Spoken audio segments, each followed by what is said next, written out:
Welcome to Craft Me Daddy. I'm Tiff. And I'm Althea. I'm a little hungover. Cheers, bitch. Cheers.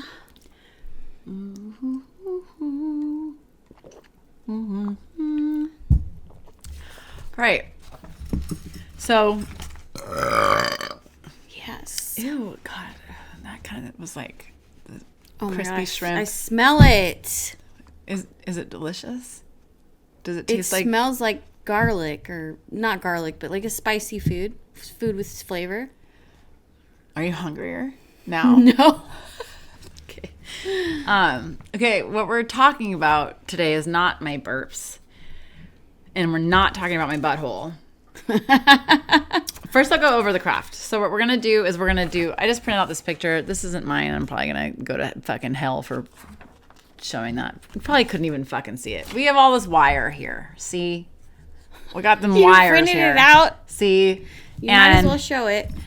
And, well, that was for us to, kind of see what was going on. I got different gauges of wire. If you don't know what gauge is, it's how roundy it is.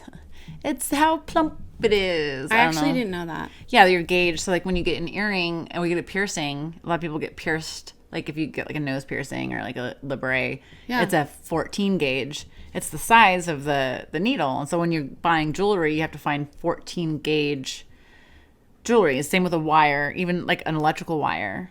Wow. It's a gauge. It will show you how fat the wire is or skinny the wire is. And then... I just realized you have 3 piercing holes. I do. Are they still Snake there? bites, and then I had my libre. Dang, girl. Yeah, my eyebrow, my nose is still done, and this is still done, but these two closed. Yeah. Oh. Yeah. I was a little fucking heavy metal back in the day. I don't know. I would love to see pictures of that. I look just like I do now, just younger and with metal in my face. That'd be super cool. It was pretty cool. I have pictures of me with Sam, and I have the 3 in, and I fucking loved it, but yeah, they're closed, and I'm not fucking with that again. Yeah. Well, that's cool. Gauges. I didn't know that. Yeah. So we have different gauges of wire here. And we are going to use some of these little tools. We have this guy, which I'm not sure if you can see. I'll lean forward for you. I can show you that. See if you can see it. So you can wrap the wire around these, and they have different gauges as well on each side. So you can hold the wire this way, and then you can start to curl it around. Super cool. I also have this little fucking weird peggy thingy, which you can do the same thing. You can wrap the wire around. You can put the pegs in different places. So you can do little fucking fancy shit that I lost the instructions, so I actually have no fucking clue how to use it. But I can see that it will let me do whatever the fuck I want. Oh, that's what this thing is, the holder. Don't quote me. I don't know what I'm talking about. This thing is the...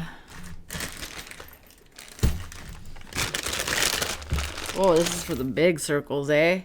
Oh.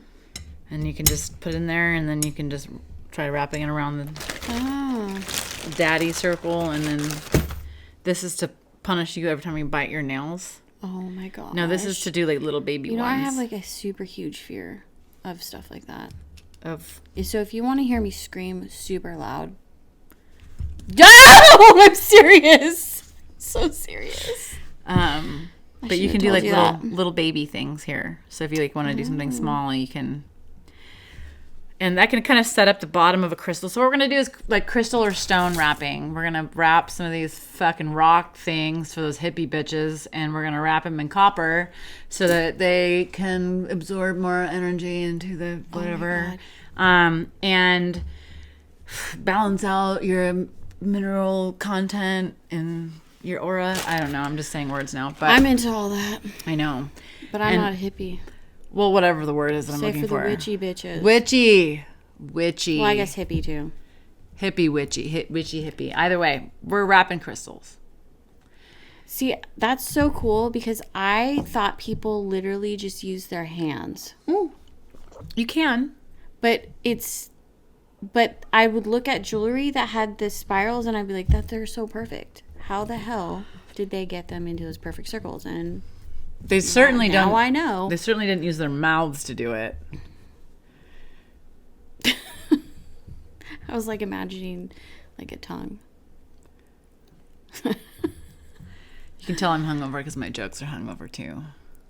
It's okay. It's gonna be all right. All right, what are we talking about? Oh, I'll tell you. We're talking about the Four Horsemen of Poor Communication. So I thought it was good because this is for relationships, but it's for any type of relationship. So it can pertain to your kids, it can pertain to your spouse, your boyfriend, it can be in friendships. And so, relationships are really shaped by like how we communicate. There's a fly. It's a demon. It's my demon. You just gotta ignore it. It's a drone. It's a demon drone. And it's trying to get into our breasts, cleavage, to nest.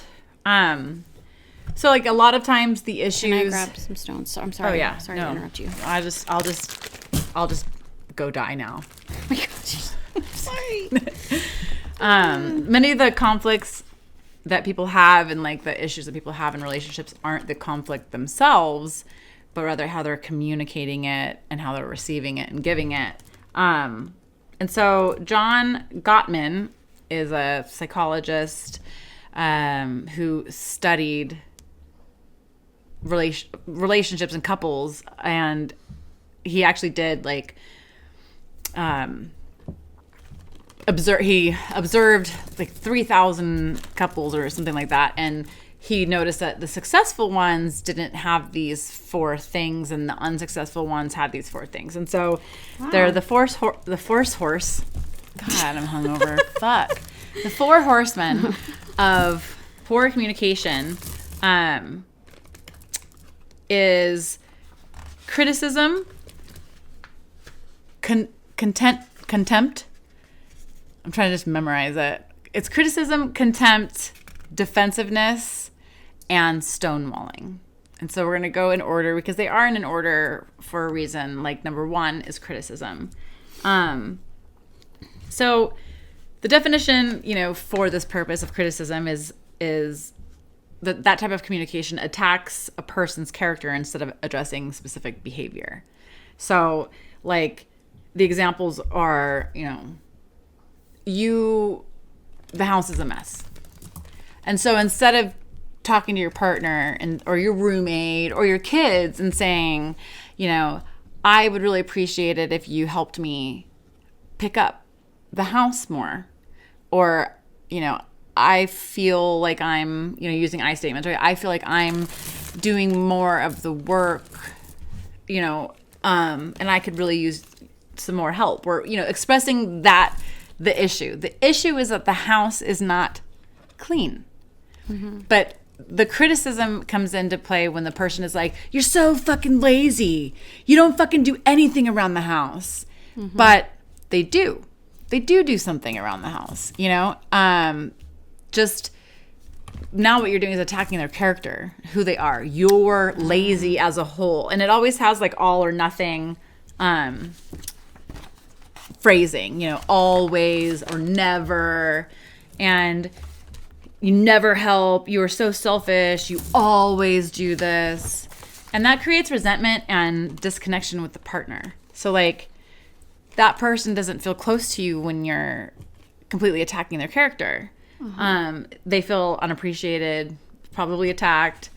And it turns the solvable issue of having just a messy house into a personal attack on the other person. And so this is something too, like, a lot of us do a lot of these things, maybe not to the extreme, maybe not all at the same time. But it's important to self-reflect on how you're communicating and if you're doing any four of these things, because these are detrimental to a relationship. Mm-hmm. Because then it says, a better approach, instead of using criticism, is to focus on the behavior and not the person, and clearly communicate their needs. Like, I need the house to be clean. Like, it's not that they're lazy or they're awful and they never help. It's that the house isn't clean like that person would like or whatever. So it's like, use a gentle startup. That's what they call it, a gentle startup. And I statements. So I felt hurt when this happened, or I feel upset when I come home and I have to do more work, or just using I statements about how you feel, how that situation, that thing, because that thing is not that person. Those are very different. Like, a person is not that thing that they did. That's just a thing that person did. But if they do something selfish in one event, you need to address how that event made us feel, and not, you are just a complete giant bastard at yourself. It's like, okay, wait, now we're attacking their whole character. And so typically criticism then leads on to contempt. And contempt is according to Gottman, the number one determinator. I don't even know if that is a word. The number one terminator of relationships. Actually, that works. Terminator of relationships. It's the number one cause of divorce, I guess. Like, really? Yeah, is contempt. If you have contempt in a relationship, if you don't fix that problem, your relationship cannot make it through. And it seems like it would build over the years, like constant irritation that the person doesn't do something, and then it's like, right, and that like ties into like the whole other like flow of these poor communication styles, because it is like there's other techniques in here, like even with criticism, if you're constantly met with that, it's going to like be emotionally exhausting for the other person who's just always getting attacked with these, you're so lazy, you always do this, you never help, and then you're just kind of like, what the fuck am I doing here? So now you're getting contempt, because every time you do something around the house, I said do every time you do something around the house, and you're kind of like fuck her, I'm doing this, or fuck him, doing this, and he's not even gonna fucking notice, and I'm still gonna be that I don't ever do anything. And I'm definitely guilty of that sometimes. That's like the whole story of me and my kids. Yeah, and that's in the house, like with chores and stuff like that. Yeah, and then I get irritated because I'm like, you're getting defensive right now. Like, I'm allowed to be irritated that, like, that's the mistake I made. Like, it's so irritating that you just say that I sit, Yeah. This little stupid cycle. But yeah. Yeah. So it's, it says the antidote is what they call it. The antidotes are like how to fix. And that was for criticism. Mm-hmm. And one of the examples was, because I know I was talking about contempt, but I wanted to go back because I liked the statement, was, I really appreciate when you help clean up. Yeah. And it did say in this podcast that I was listening to today that, like, it works great with your kids too, because, like, if you say that, he was like, praise anything that they do. If your son puts away a single fork, then be like, oh my God, dude, thanks so much. That's so helpful. Don't be like sarcastic or, patronizing or whatever, but praise, because people are more likely to respond. People want praise and love. Yeah. So they're going to be more likely to respond the way you want if you praise them when they're doing. It's the positive reinforcement. They're more likely to do that than they are if they're going to get scolded for every little thing, Like, then there's fear and there whatever, and then contempt and this stuff build. But praise really goes a long way. Mm-hmm. I mean, I know it gets frustrating. Like, I shouldn't have to tell, like, thank you for doing the things that fucking everybody's got to do. But it is part of, like, if that's a change that you want to see, that's a better way of approaching that. Okay, so contempt involves disrespect, sarcasm, acting superior. It's like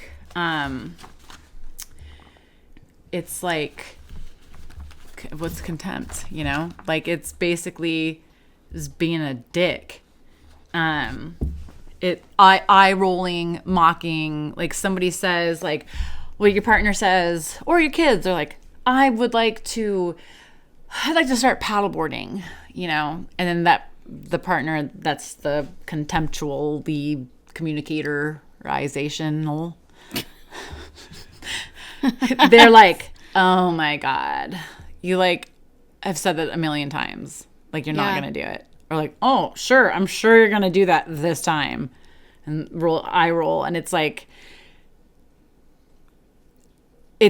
you're starting the bad person, or not the bad person, right? That's fucking attacking someone's whole character. The huge asshole that never is right and is always a selfish prick who's obviously communicating poorly like this. It could not be a woman. That's a joke. Can I grab the wire real quick? Oh. If I said no, it would have been weird. So dismissive comments, do you know how many times you've said that? Instead of acknowledging what the person's goals, or and it makes the person feel worthless, small. It destroys the emotional safety in a relationship. Now every time you share a thought or how you're feeling, and then you're met with this snarky, rude sarcasm, they're somehow better than you, you stop wanting to connect. You're not feeling connected, and you're not wanting to open up because you're like, am I going to be a fucking joke to this person? And it prevents any kind of healthy connection. If you can't share... That makes sense that this is the slow deterioration of marriages. Mm-hmm. Now that you're explaining it, That, and then having the feeling of contempt is also not good. If you're looking at somebody and your partner, and you're constantly picking out the things that they're doing wrong. Uh-huh. So the thing about feeling contempt is there's this level of disgust that you have for your partner. Uh-huh. And well, that's not great. Who wants to fucking be in a relationship with someone that disgusts them? Yeah, that's the opposite of being in love. Yeah, and it's literally just always focusing on what that person is doing wrong. Uh-huh. And now, as the person who is the contemptualizationer, the one that is communicating in this style, so having discussed doesn't fucking work well in a relationship. Not for the person feeling disgusted with their partner, and not for the partner that is, disgusting. And it's bad for both ends. Yeah. You don't want to be disgusted, and you don't want to be disgusting. Yes. That's what it is, but yeah, not that you are, or that a person is disgusting just because somebody is disgusted, but it's a horrible feeling when somebody's disgusted with you. Yeah. I thought my ex would be like, you're going to eat that cupcake? And would be disgusted with me. And then he would turn around and the next day order a triple venti caramel macchiato with all the, it was just kind of so you were disgusted with me for this one cupcake that I had at a sporting event that my daughter was at, and they were trying to get rid of the cupcakes, and I had a cupcake, and he's like, I'm not going to have that cupcake. I can't believe you're eating a cupcake. Miss, you're fucking fat too, dick. Now you're disgusted with him. Yeah. Disgust. Let's go but around in circles. The difference is, and maybe this is defensiveness, but we'll get into that later. The difference is he is disgusting. Yeah. So... From what I heard, I'm disgusted. Mocking eye roll. That's why I want to see him. I want to meet him to put the face to the disgust. You will turn to stone if you see him. That's how I will. No, I'm just kidding. No, he will turn to stone. He wasn't a bad looking dude or anything. He just was a fucking. No, I know, but creepy man baby. Just I just want to see how people like this hold themselves together. Oh yeah. Okay. I'm sorry. No, I'm sorry. I'm thinking. No, that was great. Damn I it. just am like, when I'm hungover, I have a hard time with my responses. I'm like, I don't know what to say to that. And instead of saying that, and then I just end up being like, cool. I think that's why I'm laughing because normally that's how I feel. Yeah. You know, like I feel like I just I don't, because you're so witty, you know, and you say the funniest things, and then and I'm just like thinking in my head, what do I say to that? I got to be like, and blah blah blah, you know, like yes and yes and. I'm like,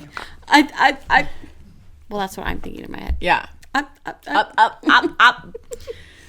All right. Yeah. So you can't have a healthy relationship when there's contempt present. It makes the partner feel disrespected, worthless, and small, you know, and it's just negative and probably draining. Yeah. Do you hear those people having way too much fun outside? I heard that. That's gross. Don't have so much fun outside of my fucking condo. Yeah. If you I don't want to hear your cackles. Whoever's having fun out there, if you watch this show, stop. God, we're fucking doing something. And can you hear fucking Brian's phone going off? Schmayan? No. I'm about to kill this motherfucker. No, I do not. Freya's snoring. I hear snoring. Women are cackling. Schmayan's phone's going off in the bedroom. I'm hungover. There's so much contempt in my heart right now. No, there's not. So instead of intentionally looking for what somebody does wrong, okay, that's what we need to do. Contempt, people are looking, they're only seeing everything that somebody does wrong. You're not cleaning the house. You eat a fucking cupcake. You know, you whatever, every little thing. But instead try to intentionally or with intention look for the good in the person. And one of the cool things that I heard in the podcast, one of the podcasts I was listening to today, was like, if you don't have anything good to say about them, first of all, what the fuck are you still doing with them if you fucking think they're disgusting? I know. And you know, That's what I don't get. but like, if whatever, right? Is that if you can't think of anything that you're grateful for them, go to their friends, go to their family, go to their work, talk to people, get a different perspective to learn the good things.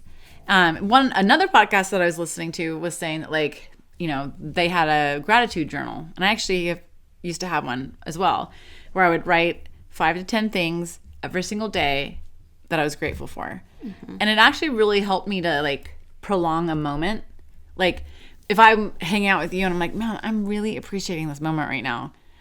And like, I might not say it out loud, I might say it in my head, but it would make that moment last longer. It felt like, instead of it just being over and then I'm like, oh, I'm sad. It's like it taught me how to appreciate things in the moment rather than after the fact. And that is one of the things that they say is like the antidote for contempt is gratitude. There is no room for contempt when there's gratitude. So look with intention, focus on the good things, on the things that the partner is doing right, and verbalize those things, you know, like, you know, and if you're doing a journal, like, I really appreciate that my partner is a hard worker. You know, I appreciate that Schmein has a big old schlong.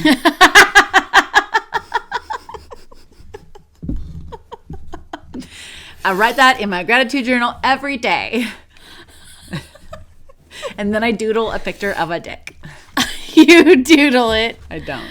Oh my gosh. I doodle it with my mouth. Ew. Yeah. He's a lucky guy. Lucky guy. So also it's creating a culture of appreciation and gratitude in the relationship. So if there isn't that, if there's a lot of contempt on both sides, somebody has to initiate the culture of gratitude. And that's what you want to have in any relationship with your children, you know, like with your friends, with your work coworkers, things like that. You know, it's better to try to focus on the good things and to build a culture of appreciation and saying, hey, I really appreciate that you put that one fork away. You know, like you could have just left it on the counter and you didn't. I appreciate that you helped out. Whatever. that's, goes back to the criticism, but it's still, but criticism leads to the contempt, and contempt is the number one relationship murderer. Besides men. Okay about it. So we love men. We love them so much. Yeah. Fucking babies. A bunch of man fucking babies. Well, that was weird. Don't say fucking babies. Like man fucking babies. Oh my gosh. That's not the was order. Like, what's weird? Wow. Yeah, I was like, oh, see, hungover brain. I'm like, not so good with my words. Where I'd be like, that was fucking man babies. You noticed that little pattern in your speech. Well, it's because I'm inappropriate, and I was like, I said fucking babies. Like this is awful. You went back into your own talking and saw the little, It was almost like I could babies. see it as it was happening, and I was like, no, don't say fucking babies. Shit. Oh my god. I fucking said it. That is so gross.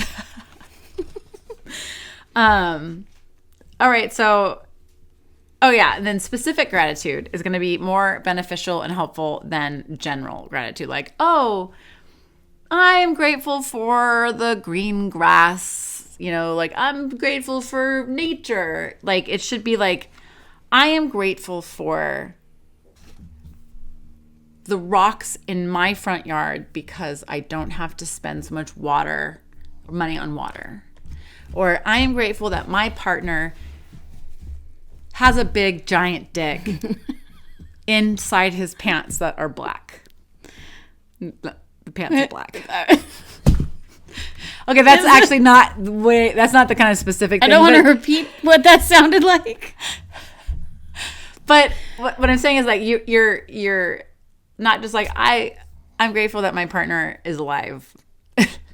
Yeah. Like, it needs to be like, I'm grateful that my partner is a hard worker. I'm grateful that my partner supports me when I'm having a bad day. I'm grateful that my partner does the dishes if I cut off my own hands. Like, there's more specific and not like general, Yeah, that's contempt. Who's gonna do the dishes now, dick? I cut my fucking hands off.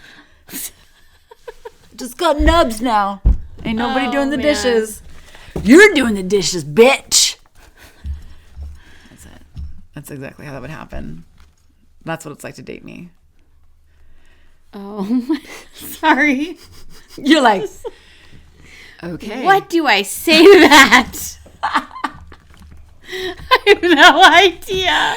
I wonder if we could like think of something when you don't know what to say. You could just say whatever the last word is that I said. You say, and what rhymes with nubs? Dingleberry. Yes. Let's just say that. And shrubs. That's the first thing that came up to my head. That was great. And then I yes-anded it, and it made it even funnier. And yes. No, it's yes and. And yes. Wait, yes and? Or and yes? You yes and people. Yes and. Yeah, so if I say like, you got a big old mouth, you go, yes, and I can fit a whole apple inside of it. Oh, yes and. Okay. Yeah. You accept the gift. Yes. And yes, it can work magic. Yes. I don't think you have a big mouth, by the way. It was just, I was looking at your lips when I said it. I'm like thinking, how do I respond to the big dick thing? Oh, when I'm like, yes, and I'm thankful for your boyfriend. My imaginary boyfriend. I am grateful for Pornhub. See? You're so good. Or you can make something up entirely and be like, yes, and I am grateful that you send me videos of you guys fucking. Oh! Which I've never done that. Yeah, not she yet. has not. There's still time. I still need that mold. You can't have the mold. You can't handle the mold. Still need the dick mold. I gotta get a drink. I'm gonna put it on in my living room. Is that the name of your vagina? Did you name your vagina living room? Oh, that's a good idea. It's like the living room. It's like the space. It's so spacious. That the dick resides. There's so much room for activities. Well, we should have like another symbol or another thing for like if we think something is social media worthy, like when we're like, as we're doing it, we're like, oh, that'll be funny. We could be like to indicate, to add it to socials. Oh, like to hint to each other, right? No, I'm kind of slow. I know. I'm actually being extremely confusing. I'm like, should I get this? I started to be like, you know what? I should just keep this going and just be even more confusing. And so I started clicking and winking. Yeah. No, but like, just something where we're like, ooh, that would be great. Or, you know, like, right here. Right so here, it is to you know? Indicate that. Yeah, to indicate when we're editing, to like each other. Yeah, so that we. Oh yeah, we should. Well, we don't have to make any decisions right now, which is really great about life. But we could also just do like a. Well, we should do this. Oh, we could cheers. Yes. We should do this. Yeah. No, you're not slapping me though, bitch. You slap your damn self. Yeah. That's what it's. Yes, and I'm gonna like it. My blush though. Wait, no, it'll help. It won't come off actually. Mm. I used to tell my kids, like in an emergency situation, I'd be like, our code word is unicorn or something. I've some rainbowy or fairies or something, and that means if I yelled that, they all had to run and hide. Oh, that's great. I had a code word with Sam too. What was your code? Actually, it was. Shouldn't tell everybody. Well, she's older now, yeah. So it's butthole. Shut the hell up! You did not. I swear to God, it was great. Are you? They had serious? to have the noise too. Did you do test runs? Just like out of nowhere, butthole, and then she'd like run and hide. No, they're just. No, I liked it. We just talked about it a lot. And I think actually one time I even like we went to like 7-Eleven and we went to the Jiffy Lube over here and we're like, you know, like I was kind of, I don't think we talked to the people. I can't remember. We might have, but I was kind of like, you know, if you're walking home from school and something is uncomfortable or somebody is bothering you, you come to one of these stores and you find a worker and be like, somebody is making me uncomfortable or somebody's following, you know. I never told my kids that. That's a good idea. But then also, it was mainly like, don't get in a car with somebody unless they say butthole. Oh. Yeah. Because then they're... if they're knocking on the door. Because she wasn't allowed to open the door. This is my safe word to my child. But like, you know, it's like if somebody's at the door and they're knocking and they're like, oh, just open up. It's the condo people, you know. You just got to be like... Yeah. And I actually did tell somebody one time and they were like... butthole, and it was a friend though. I think that she kind of knew, so she just kind of thought it was funny that like I actually got somebody to do it, you know. But that's hilarious. It was fun. Yeah, that's such a good. You have to do all the code stuff with your kids because, yeah, someone's gonna steal them. Yeah, I told my kids like if you're ever like frog at a sleepover, I'm like, if you don't feel comfortable and you don't want to tell anybody, you text me immediately. And then you kill all of them. Oh. Well, yeah, that too.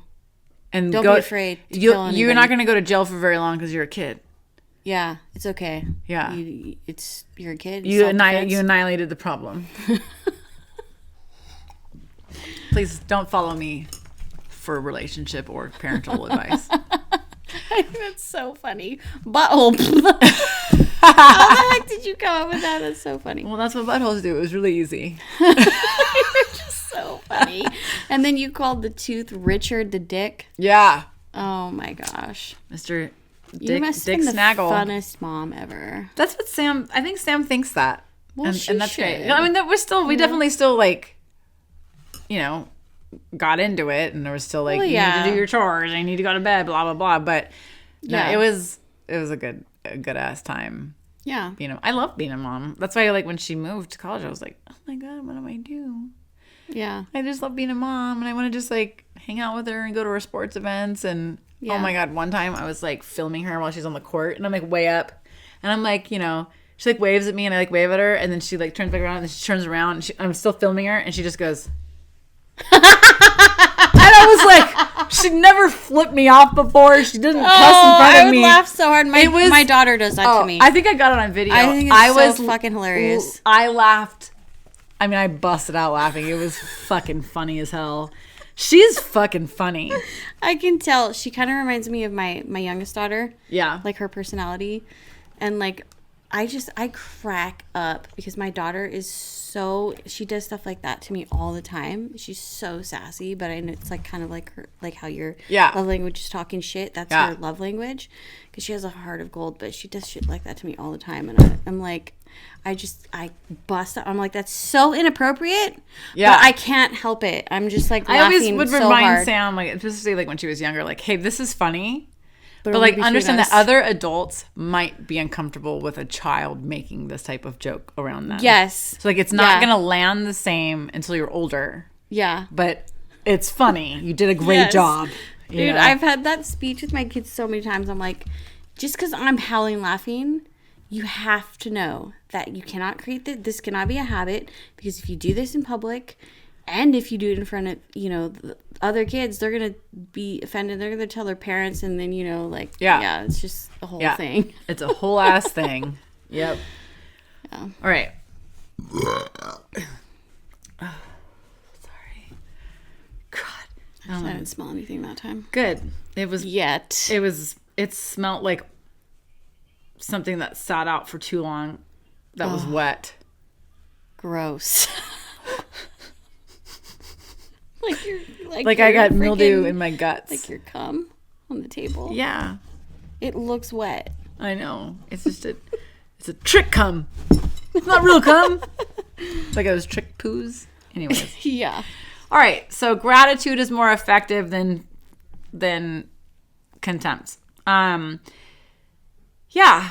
So like I said, I'm thankful my spouse is a hard worker. I'm thankful my spouse grounds me. I'm grateful my friend takes the time to call me once a week. I'm great.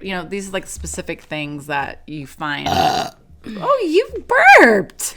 I usually don't, because I just don't do that. But I'm like, because. But you like your first, like the third episode that we had, you talked about how you love farting. You're like, I am absolutely not going to burp on this YouTube channel, but I will talk about how I love to fart. I love to do it, but I wouldn't do it in front of anybody. Don't do it in front of me.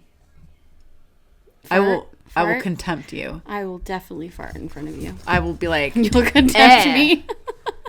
And I hope it's warm and it smells like food.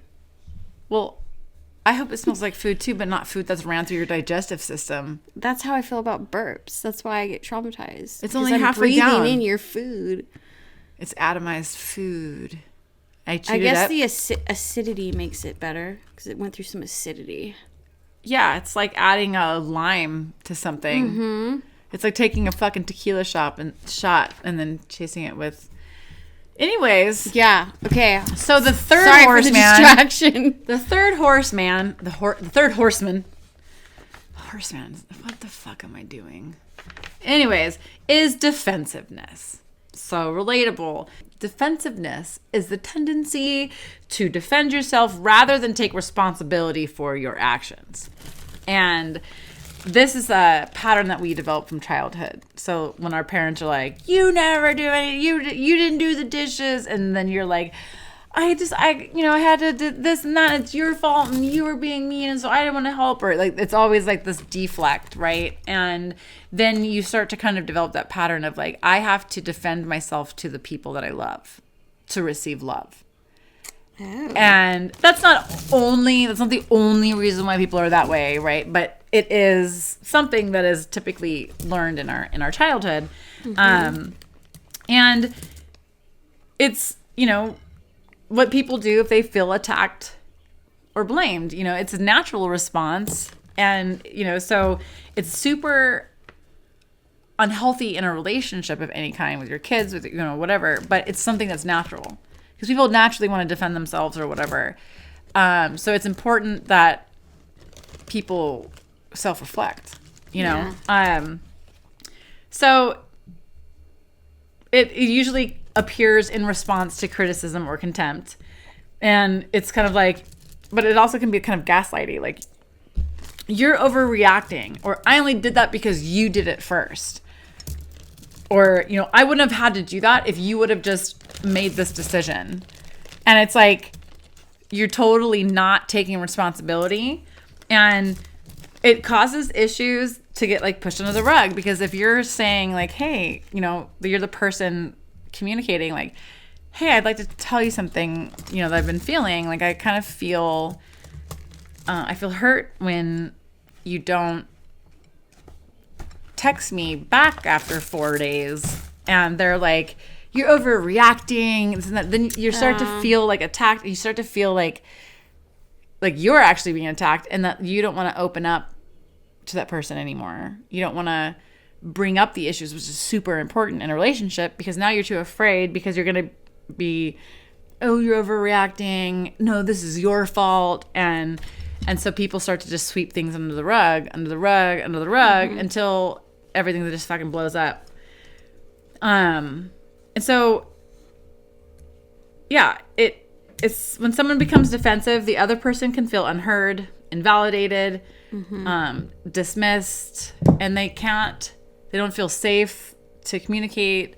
And, yeah, they just don't feel like they're connecting with their partner or their daughter or their son or their grandma, you know, whoever it is. And it's the solution or the antidote is taking fucking accountability. How fucking weird is that? And so it's like, instead of immediately defending yourself, acknowledging the other person, their feelings, and take responsibility where it's appropriate. Like, you're right. You know, you're right. I made a mistake. I could have done that better. Or I see how what I said could hurt you, and I apologize for saying that. That's as simple as that. Just saying I'm sorry. You know, but on the flip side, if somebody gives you criticism, don't get defensive. So like, instead, you have to take the accountability, and you have to say to your like self-reflect, you know, like, I did it again. That takes work. Like, when somebody says something, it's really hard to not. You have to like sit there and be like, just listen. That's what I have to do when like my kids like say all this stuff to me. It like, I automatically want to get defensive. But then I'm like, just listen. Well, I have to like sit there and repeat that in my head. Everybody makes mistakes. So like, you're allowed to say, I'm sorry because you made a mistake. Nobody should be expecting anybody to be perfect. So it should be allowed to say, yeah, I'm sorry, that wasn't the best. I can do better, or I'll do better moving forward, or I'm hearing what you're saying and you're right, and I'm sorry. Or and that's like, it's really, really hard. But I function on credibility. And I think taking accountability is what makes you credible. It's what makes it builds trust. You know, if they mess up, even a coworker, you know, if they mess something up and they're like, oh, hey, I messed this up. I got to go in and fix it. They know that like, your word is good, because if something isn't right, you'll admit it. No, I messed that up but I fixed it already. Or, you know, no, I messed that up and I'm sorry.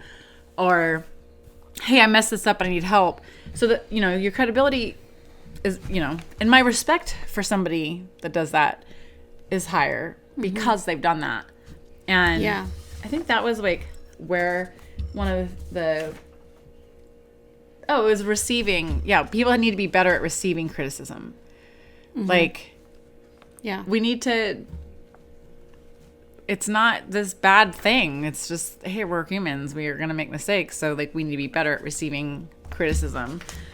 And more graceful in delivering criticism, obviously, or criticism in the sense of, well, I feel like it goes both ways. Like, you have to, when you approach somebody, like how you said in the beginning, you have to say it in a way that is saying, I want the house clean, and then and then the other person, I statements, and then the other person's not going to get defensive because you're not You're not saying you're fucking lazy them. piece of shit. Yeah. Yeah. I feel like the whole cycle just never ends. It's amazing that you're talking about this because it just totally makes sense about it. There's never resolution. It just goes in circles and circles and circles, and it's nobody's fault. You're not feeling hurt. There's no resolution. Yeah, and it says like avoid making yourself the victim in every situation, because staying in the victim role is what is reinforcing the defensiveness. Yeah. So like, just take accountability. Just own it. When someone gives you some critique or tells you how they feel, just receive it. And, Yeah, that's why sometimes, like, that's why I was saying, yeah, well, I'm like, kids. Don't be defensive. And then I just try to listen. And then when I really listen to them and put my walls down, even if they are coming at me in an aggressive way, it softens them, because then once they feel like they were actually heard, then they come back to me later and they're like, especially my son, I've been finally doing things the right way, like with this stuff, and he comes back to me later and he apologizes. Yeah. And I'm like, wow, that's really cool. Yeah. Yeah, they're getting time. Well, and then, okay, so that actually kind of ties into what the fourth horseman is. So the fourth horseman of poor communication is stonewalling. And that's where you enclose a human being into a wall, and then you cover the bricks into the wall so they're now inside of a wall that's made of stone. I was like, really? And then I'm like, oh, it's Tiffany's. That is not what stonewalling is.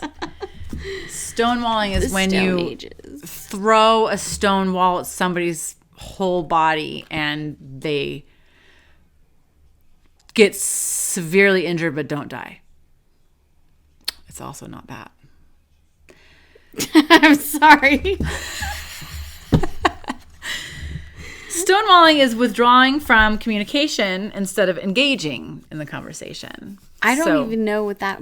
I never even knew. I've heard that word, but I didn't know what it meant. Silent treatment, not speaking. So it's like you're a stone. You're a wall of stone. So nothing can penetrate you. So you put yourself in the stone wall, and you're just in the stone wall. And then somebody's talking to you, and you're like a stone wall. You're just like... Yeah, a stone wall can't listen or care. Yeah. They're just a stone wall. Huh. Yeah. My ex was like that when he chose to be that way. Yeah. That's typically like, what happens. This is a situation where I'm going to stonewall you. Well, let me give you a little insight into the stonewalling. So stonewalling is not a healthy type of communication because we'll get into why. But stonewalling is withdrawing from the communication instead of engaging in the conversation. So it is something like the silent treatment, things like that. And then statements is like, I'm not talking about this. And then like walking away. But stonewalling often happens when someone is feeling emotionally flooded or overwhelmed or emotionally exhausted. And so nothing good happens when people are emotionally exhausted, right? But it can make the other person who's being stonewalled feel neglected or uncared for. Like, I'm trying to tell you how I feel, or there's this issue that we're having, and now you're wanting to walk away or not talk about it. Like, my feelings don't matter. So you feel invalidated, even like abandoned, and like people sometimes stonewall though, because the emotional load just becomes, and this is especially true, I think, for men, because of how society has developed them. But the emotional load becomes too overwhelming, or they just need time to kind of like calm down. And so the antidote to stonewalling is self-soothing. And that is like taking an intentional break. Like if you're arguing and fighting, like stopping and saying, hey, I need to take a break. I need to like go for a walk or something so I can regulate my emotions. Yeah. But so you can like, at least I'm not leaving you hanging. I just need to process. Right. And there is intention to return to the conversation after there's been decompression, right? That's good. Because the problem still exists, so we don't want to ignore it. But what happens when people are emotionally exhausted? They get mean. They get raunchy. They get, they're just kind of like, they just don't have their cup is full. We've kind of talked about the cup. Like when you're stressed out and your cup is full and then like your kid spills milk and you're like, what the fuck? Oh my God. Like but if you're like just got out of yoga on a Saturday and you got to sleep in and they spill the milk, you're like, oh my God, it's no big deal. Everybody spills milk sometimes. But it's just because your emotional cup got so full. And so a lot of people stonewall because they just don't have the emotional capacity to go through that right now. Yeah. But instead of just, I'm not talking about this, or walking away, or giving the silent treatment, like an intentional break where you can now I need to self-soothe. I'm about to shut down. I'm about to shut the fuck down, motherfucker. So I need to go for a little jog, or I need to deadlift before this escalates and I kill you. I don't know why I am so on murder right now. I think it's just because I've been listening to last podcast on the left like nonstop, and it's just murder. Listen to murder podcast? Yeah, but last podcast on the left is so great. Anyways, I'm so curious. Oh, you got I was telling you about it last time. Okay, yes. Yeah. The guys that do impersonations. Oh my God, they're so great. Okay, so stonewalling, the solution is self-soothing and taking intentional breaks. A healthy break includes returning to the conversation later instead of avoiding it forever and sleeping on the rug, which then is also leading to contempt. And, examples are saying, I'm feeling flooded. Can we take a break so I can calm down? And, most people are all doing the best that they can, and so that's the thing with like contempt is you're pointing out everything that somebody is doing wrong when most of us are really out here doing the best that we can, or the best that we can with what we have. And so to find everything wrong with what everybody is doing and stuff like that is just, you're just going to, the negativity is just going to ruin the relationship. Like you can't just tear somebody down, so it's like if you want to make a relationship work, you have to be intentional. You have to be intentional about your breaks with the person or, from the argument, but returning back to make sure that there's some kind of a resolution. And sometimes actually my therapist was talking to me about this today. Sometimes it could be some kind of an argument that maybe nobody's agreeing or anything. And you have to ask yourself, is this a hill I'm willing to die on? Do I need this fucking thing to be figured out so fucking bad that I'm willing to die on this hill?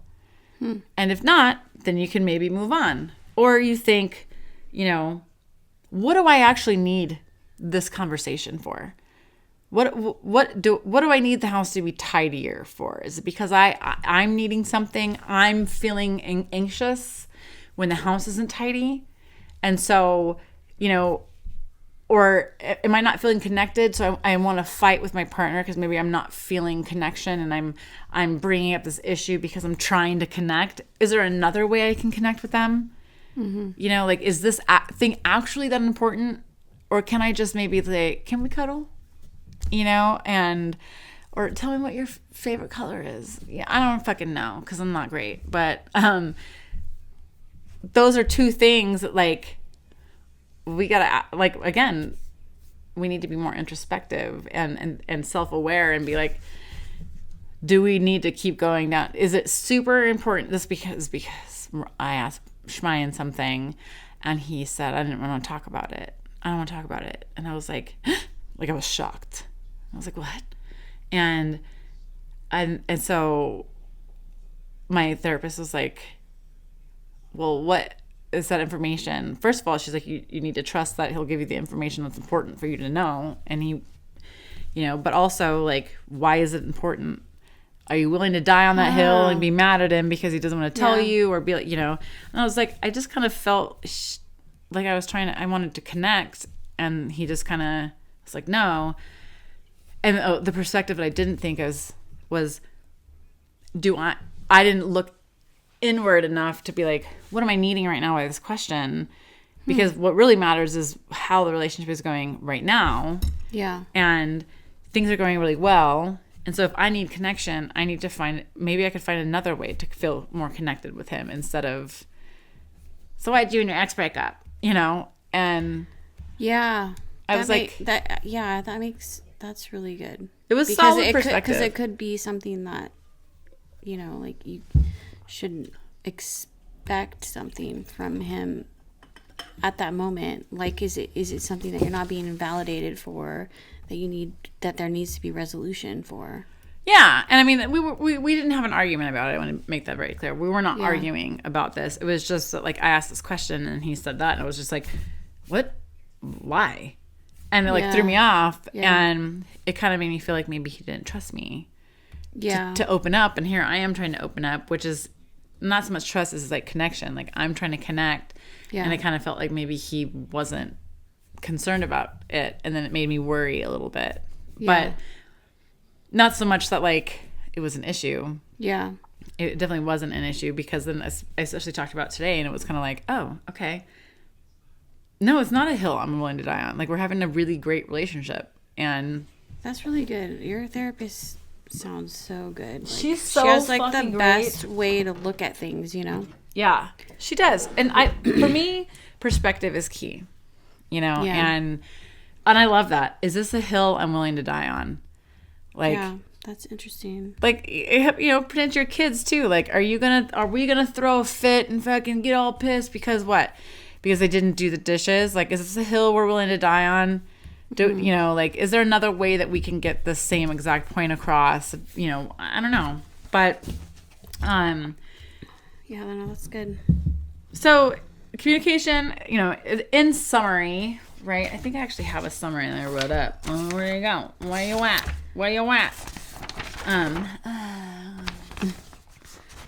No, where are you? Oh. All right. So if you're just joining, I'm just kidding. Also, I licked my face and now it's wet. 4 horsemen are criticism, contempt, defensiveness, and stonewalling. And these are patterns that can damage a relationship of any kind over time. So a romantic relationship, a friendship, children, your serial killer partner. And each one, though, has a clear antidote, right? So we went with criticism. It was like more gentle communication, I statements. And then with contempt, it's appreciation. It's finding the good and focusing on the good with intentionally focusing on the good in your partner. Defensiveness, the antidote is accountability. I'm sorry, I could have probably done that better. Or I was not trying to hurt you. But I could see how that would be that could feel hurtful, Mm-hmm. And then stonewalling, which is the antidote, is the self-soothing and then re-engaging the conversation when there's been emotional regulation.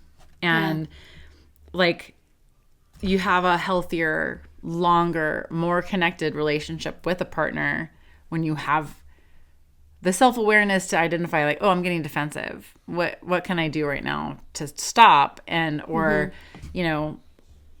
again, creating that culture in the relationship of trust and appreciation and gratitude.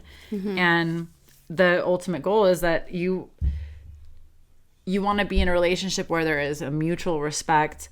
You both feel emotionally safe and valued, respected, heard, and not disgusting. Yeah. I was disgusting when I ate that cupcake. Who's disgusting now, bitch? But, it's there was absolutely no healthy communication in that relationship. And with me and Shmine, things haven't really come up too much, but there was some resentment I was feeling at one point, and I remember being like, oh, this is not good. Like, I actually think that I might consider that this is not the relationship for me. And then we talked, and then things changed. Oh. And it was like, oh, that's a thing? Given, maybe it's not a thing forever. Or maybe I'm establishing my credibility because he has learned how right I am all the time. So now he doesn't have to question me. Like you guys said earlier. Yeah. You're always right. I'm always right. It's always his fault. That's what it is. Oh, yeah. It's always his fault. Yeah. I'll be like, oh my God, I was late for work this morning. You're such an asshole. I can't believe you. This is your fault.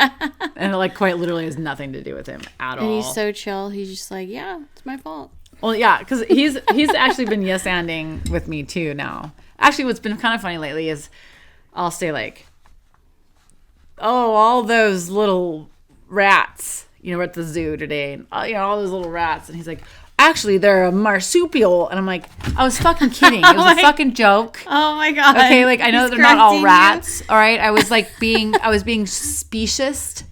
I can't believe.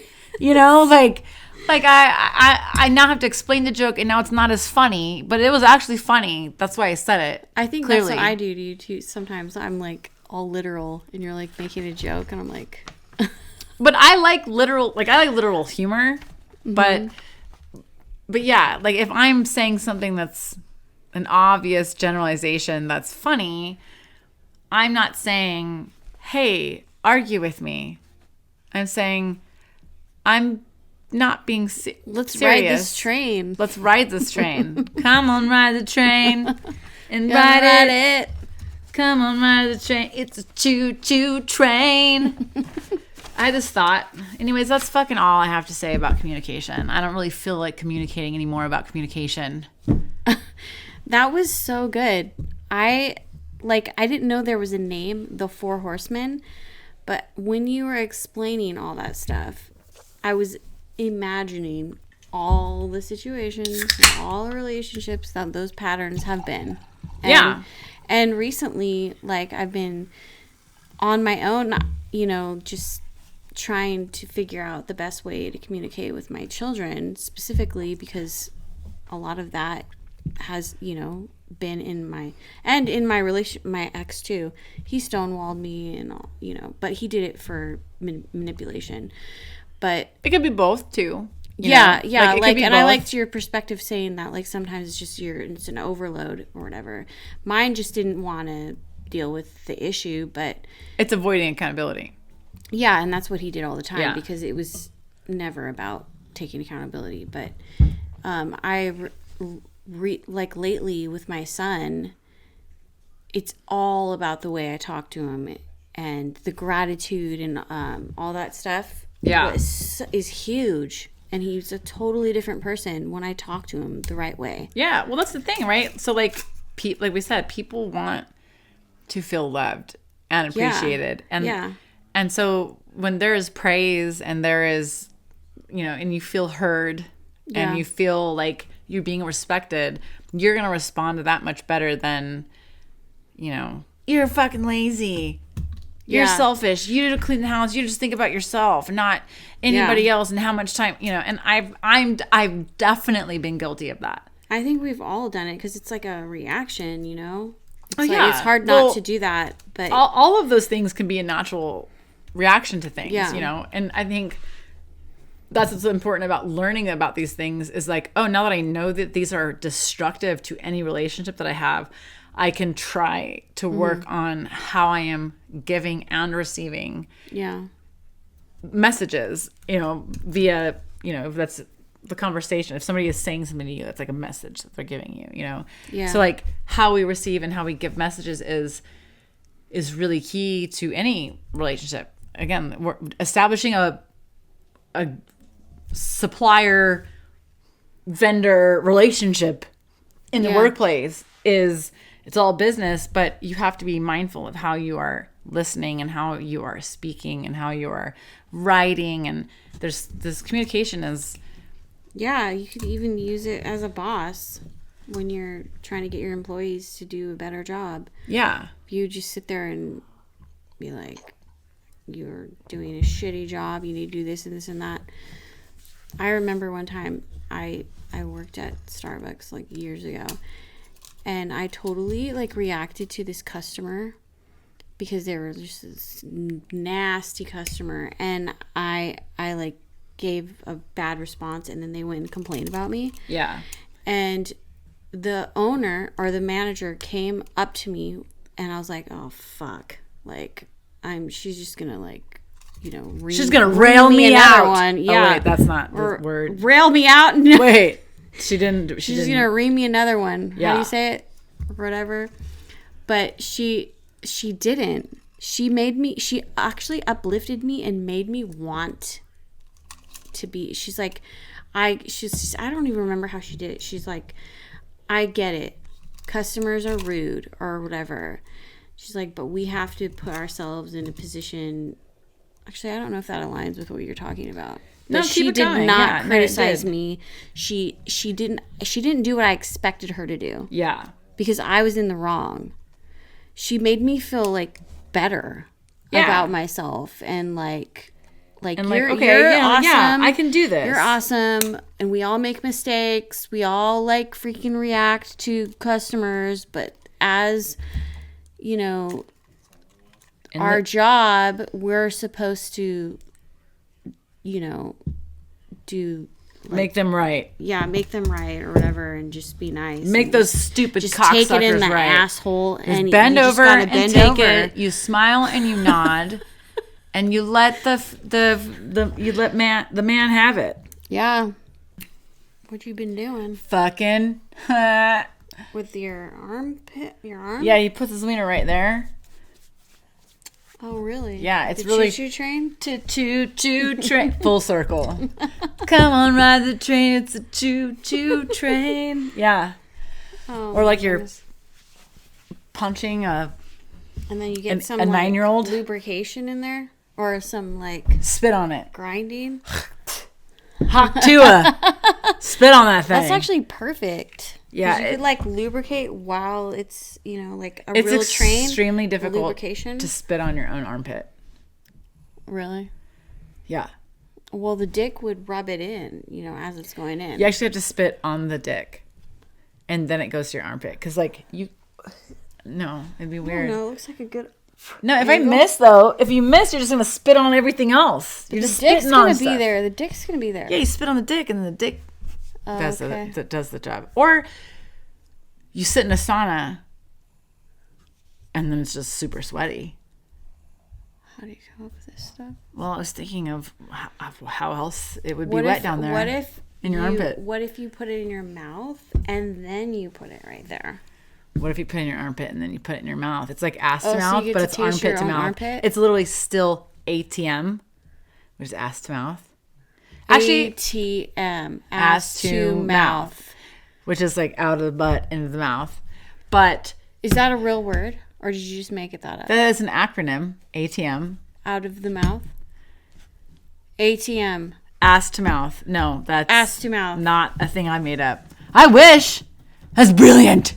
Well, But I thought you just did. I did. I swear someday we need to have a dictionary for Craft Me Daddy. A coctionary. A coctionary. Yes. All are inappropriate words. Well, all tiffs. Inappropriate words. I Tiffisms. don't think I've ever come up with anything. They're tiffisms. Tiffisms, yeah. Just random things. It could be like a coffee table book. Actually, that is so many times have I heard that somebody wanted to make a book of the random fucking shit that comes out of my mouth and it be a coffee table book. Because, dude, it's brilliant.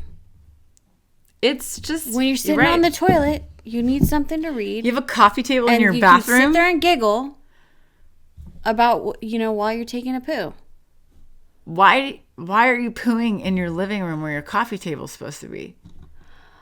Oh. You said coffee table book, and now you're shitting. Gosh. And now I'm confused about where you actually shit.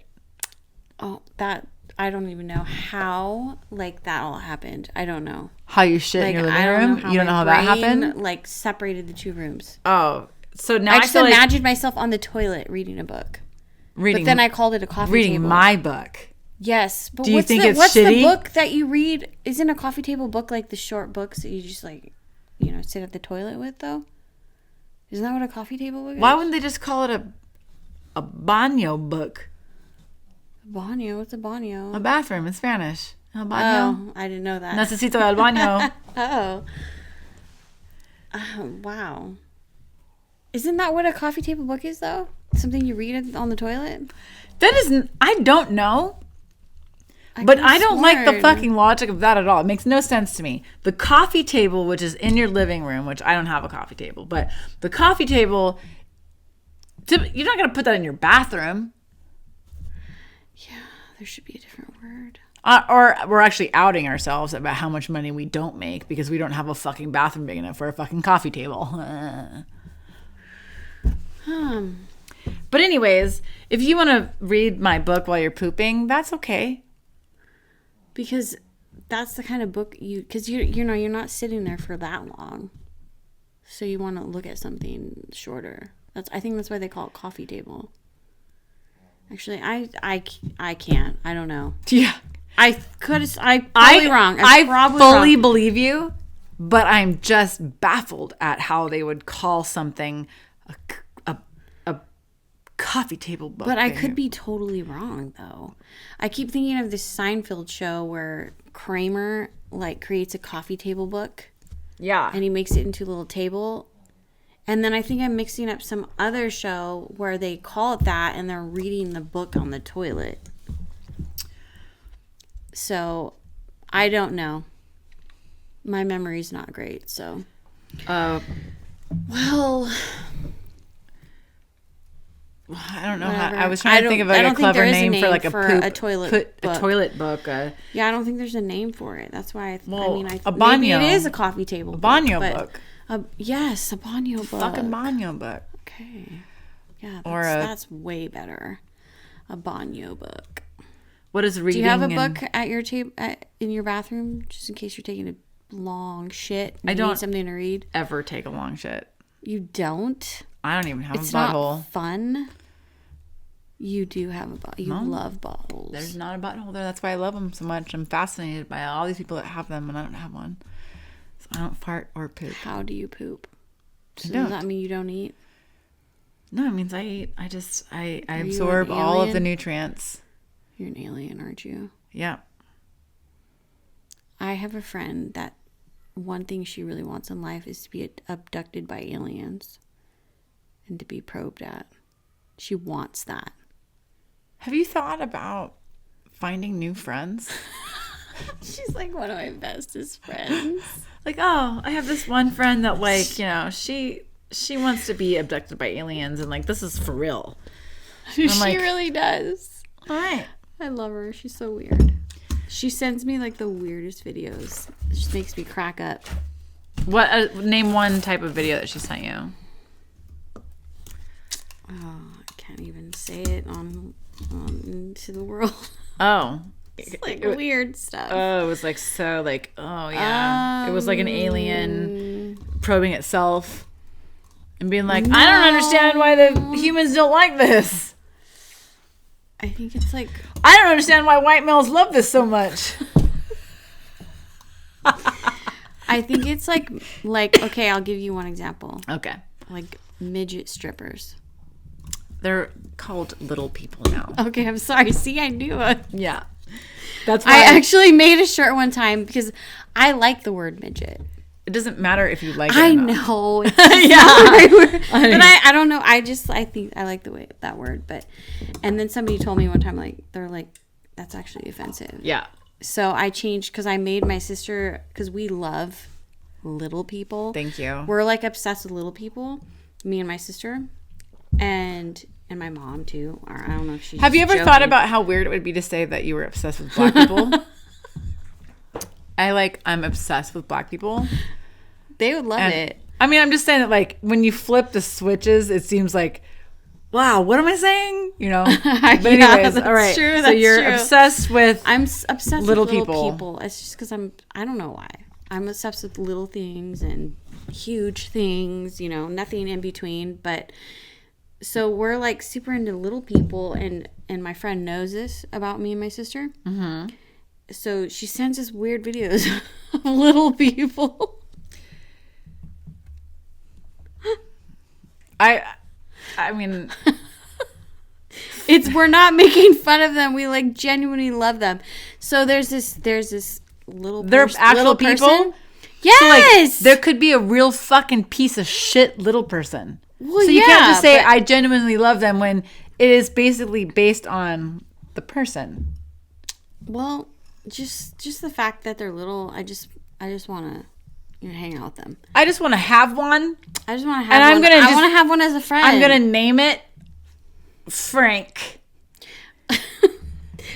Well, so at Sprouts. There's this. You can buy a little person. Like, it's the same with, like, I love gay people. I want a gay guy friend. But I don't have one. You don't have any one. You don't have any gay guy friends?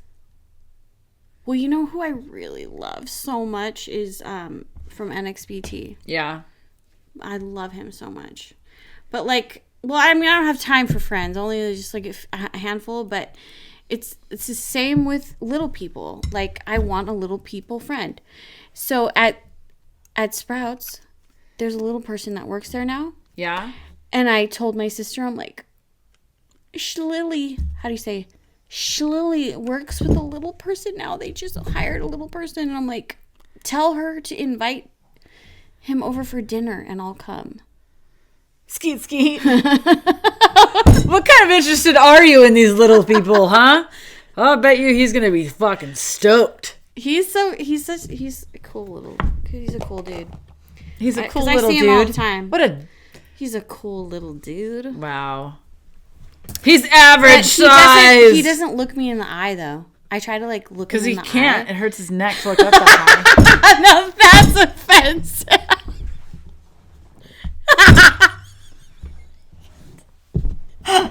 Sorry. I was thinking about, I go to the climbing gym, right? And when you're like belaying somebody, you're looking up.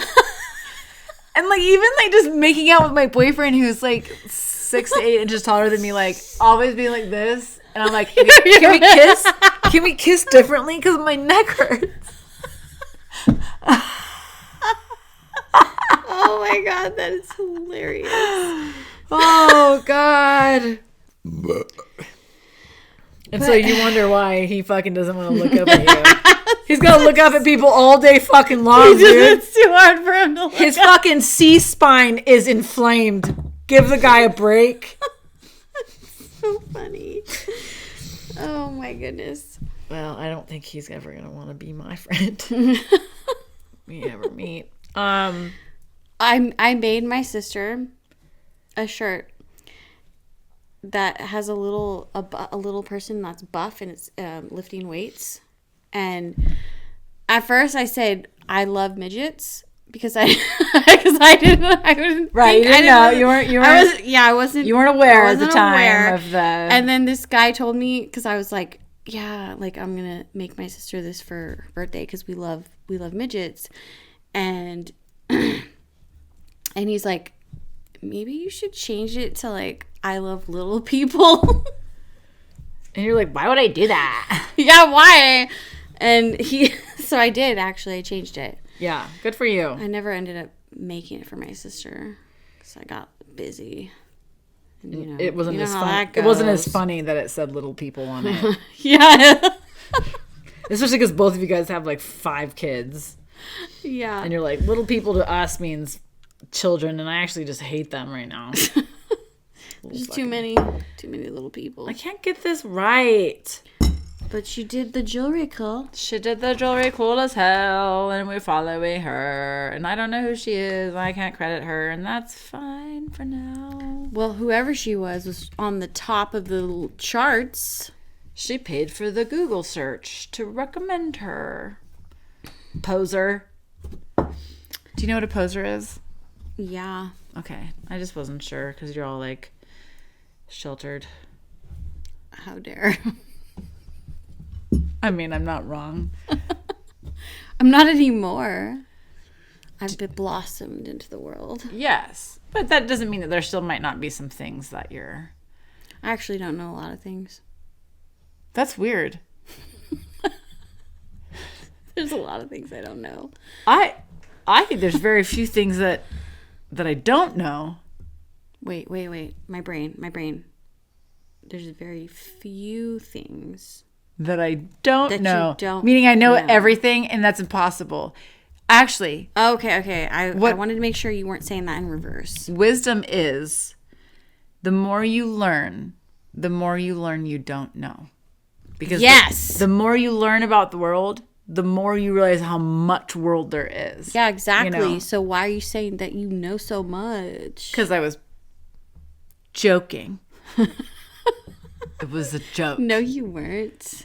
I know a lot, but I also am very aware that I do not know everything. I don't know math very well.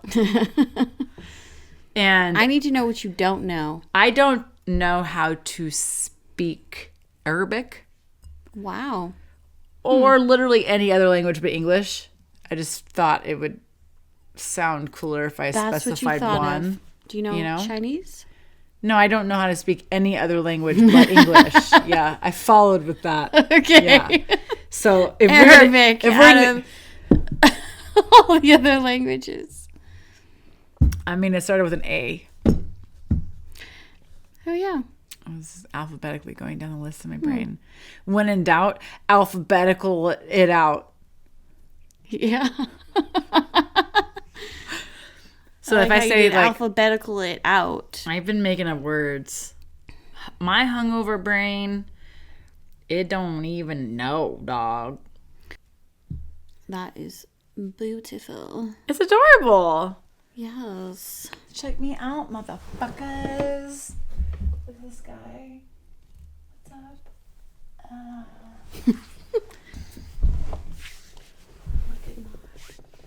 Look at mine. That is a great circle. Yeah, you look too. Look at that. You're really getting into it. I'm just copying. Your Tiff impression is gold.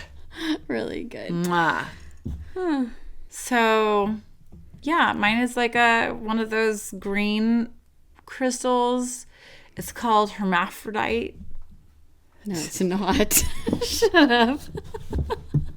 Isn't that a he, she? Somebody born with a vagina and a dick?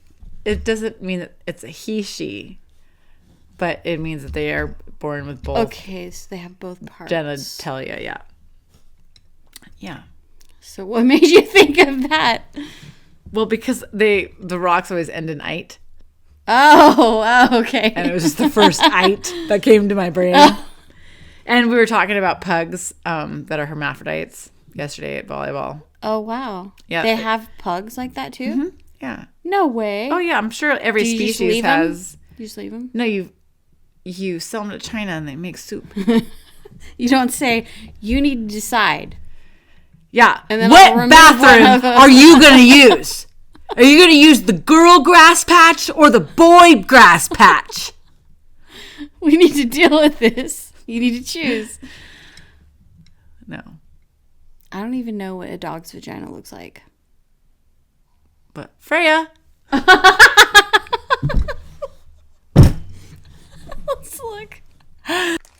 Did you know that when I was a kid also, I used to think that dogs had sex in their buttholes? Yep. I don't know what to say. That's what I thought when I was a kid. I think somebody might have told me that too. Well, probably some other little kid because all I thought, see is, all I don't see is understand their little things. Like, how do they have sex? And somebody's like, oh, they go in their butthole. Because, you know, like they do the doggy style. So in my kid brain, I was like, well, they're going in the butthole, right? Because they're like going from behind. No wonder you love anals so much. Makes this so much sense now. How did we end up in this conversation? This is your fault. All right. Well, I guess we could probably wrap this up. We talked about today we talked about the Four Horsemen of Communication being criticism, contempt, defensiveness, and stonewalling. And we talked about what the antidotes of those are. And we made some fucking crystals and some fucking rocks wrapped in some fucking wires for the fucking witchy bitches out there. And we got drunk and we talked shit and we made a lot of jokes. And that is what we do here. And so you're welcome. Also, I'm hungover. Words are hard. My neck hurts. From looking up. I thought that was a great topic. It really was a great topic. Seriously, it's super educational and something that everybody in the whole entire world could use. Well, yeah, because you want to have a successful relationship with your family, with your kids, with your significant other, if you're married, with your spouse, right? Which I guess is significant other. I'm not really sure because I don't have them often, but that's in every relationship, honestly. Well, I'm saying every relationship, those are destructive communication patterns. And so being self-aware is only really, if you are really being intentional about the relationship and you actually care about the relationship, you have to be intentional about how you communicate within the relationship. And so I think learning about the Four Horsemen of, I guess, bad communication is helping us to be more self-aware and, to not learn to sweep things under the rug, which women will often do. I'm sure men do it too, but it's like you can't bring something up because you rock the boat or it causes a fight or you get blamed. And then if you already have low self-esteem, you are now then taking what they're saying personally because you're like, oh, they think that too. Mm-hmm. And all of a sudden you're like, oh, I suck at this and that. And it's like, no, dude, that's just a fucking poor communication style. But like, you can't keep that relationship going with those four things. And again, we talked about how the contempt was like one of the number one terminators of if a relationship was going to last. Determinationization of if that relationship is going to last or not. If there can't be contempt for too long. And so if there's contempt in a relationship, you have to, in communication style, you have to replace that with gratitude. Otherwise, the relationship will not last very long. Unless you like it rough. In which case, it might last a little longer. Because you're like, ooh, I love it when he thinks I'm disgusting. That really gives me a lady boner. They're going to have trust issues. We have trust issues, don't we, Odin? Can you just tell everybody your name and don't eat anything on the table? Is your mommy nice to you? Jan, if you think yes. Okay. Oh my good breath. Yeah, his breath smells like a butthole. His breath smells like a fishy butthole. It does smell like a fishy butthole. Oh, Jan again. Oh, that's a good. Oh, yeah, that's bad breath. Yes. We gotta brush your teeth. We gotta brush your teeth tomorrow. Cause this is stinky boy. Do dogs brush their teeth? They don't brush their own teeth because because they don't have thumbs. Look at my little dog. All right, Odin, I love you so much. You get your belly rubs. Okay, time to go down. I didn't want to put more in there in case you. I'm gonna probably leave after. You're like, I'm gonna leave because fuck you. Just kidding. No. Cheers, bitch. Cheers. Oh. Bitch. I hope you feel better now that you showed up here. I do. Good. Cheers. Cheers, bitches.